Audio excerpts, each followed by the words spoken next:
Joining us from Orlando, Florida, Clinton confidant Lanny Davis, and from Boston, Colonel David Hunt. Okay, so you were over there in Bosnia the day that Hillary Clinton and Chelsea landed, and what were you doing, first of all? Yeah, I was the tactical advisor to Admiral Snuffy Smith, Leighton Smith. He was the commander-in-chief, the Sink of Bosnia. And I helped coordinate this particular visit and a lot of the VIP visits, all of them, while I was there for a couple of years. All right. Now, So when you heard that Hillary Clinton said she was under fire, had to run to the car, no welcoming ceremony, and we're looking at the welcoming ceremony right now, when you heard her say that, what went through your mind, first impression? It's a lie. It's an absolute lie, and it's insulting. We had F-18s overhead, that's Air Force, great Air Force guys. We had attack helicopters. We had 40 tanks. It was an armored division at Tuzla. There were 4,000 armed men, Secret Service and Navy SEALs. There wasn't anybody coughing in the Balkans the day she showed up. And it's insulting to the guys. Did a great job. It was an uneventful visit. It was a good visit for the soldiers, and to lie about it like that is insulting to everybody who worked to make her visit so good. Why do you say it's a lie? Couldn't she have just got caught up in the moment at Georgetown, which is where she made the statement last week, and just kind of got carried away? Isn't there a difference between a calculated lie? And I don't know if she would do that because she couldn't possibly get away with it. Maybe she just got caught up in the moment, Colonel. Not 3 times, not 4 times. No, if she's been asked to correct this more than once, this for me, if you want to be a leader, you don't embellish. You know, the fact that she went to there with her daughter to visit soldiers is a big deal, and everyone was thankful for that. But to lie about it insults those who worked so hard and did protect her that day, and it's insulting. And from a leadership standpoint, you don't have to embellish. Live on the record that you have. All right. And it's very telling for me. What say you, Lanny? It's disappointing to hear somebody who served our country so honorably with the title of colonel impute the word lie when somebody says honest mistake. I'm sure the person that I honor, who is the Republican nominee, Senator McCain, wasn't lying when he said that al-Qaeda was being trained in Iran, and then he realized it was a mistake.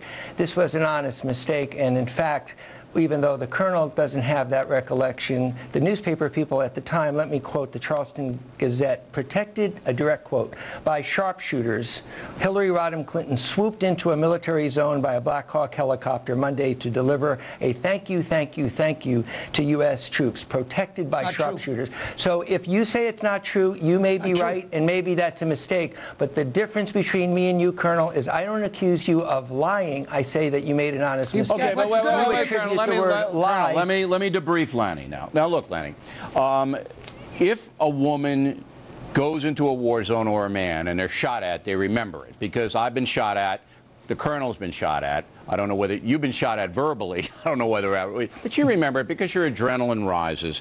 It's something that is very traumatic. So it strains credulity to say that this was just a simple misstatement. After the Georgetown remark, she was asked about it by a reporter saying, look, Sinbad was there. He says this didn't happen. Again, she tried to say it did. See, the first time I'm giving you, Lanny, I'm giving you the first time in the speech. Because I give speeches, you guys give speeches. Sometimes we embellish, sometimes it doesn't come out the way we want. So I'm cutting you that slack. But the follow-up, that's where I think there's a legitimate question, Lanny. Bill, you're entitled to your legitimate questions, and I'm entitled to assume that she made an honest mistake, which I am certain that she did, as I'm certain that Senator McCain did, as I'm certain Senator Obama but did. But McCain corrected it right on the spot. And it took her about 24 hours to correct this one. It took a big brouhaha. And I just read from you an exact quote from a newsman on the scene that contradicted what the colonel sincerely But that doesn't matter, though, because it's a matter of Hillary Clinton's recollection, not the newsman on the scene. Excuse me, the newsman has verified that she was protected by sharpshooters in a military zone. That's not a and question. All the newsmen, and so in her memory, she made an honest mistake. All right, okay. The difference between honest mistake and lie. People are smart enough, Lanny, to either side with Lanny or the colonel. People are smart. Exactly. People watch the show very smart. Now, Colonel, why do you care? Why does it matter? Is it important in the big scheme of things? Why? But there was 4,000. It wasn't just me. There were 4,000 soldiers there, about 150 press. By the way, she didn't come in a helicopter, Lanny. She came in a C-17.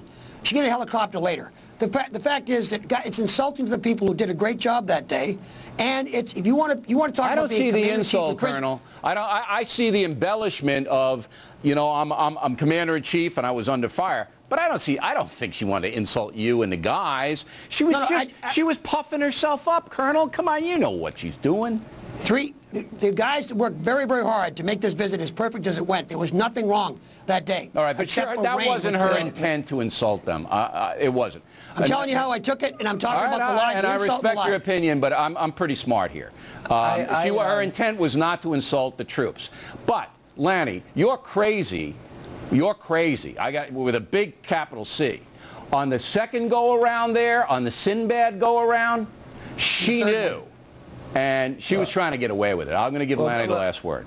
Well, Bill, first of all, I don't think you literally mean to accuse me of being crazy. We have a disagreement. It depends what day. Secondly, Ronald Reagan repeated over and over again embellished stories about welfare queens that he never met. Stop, Colonel. The fact is, Colonel, you like to interrupt and you like to take things personally. The difference between you and me is I respect and honor your service. No, the difference is I was there. And don't. The difference. All right. I don't want. And I don't interrupt you. All you know how to do is to yell over people, Colonel, and not be respectful. He didn't yell over you, Lanny. Straight up lie.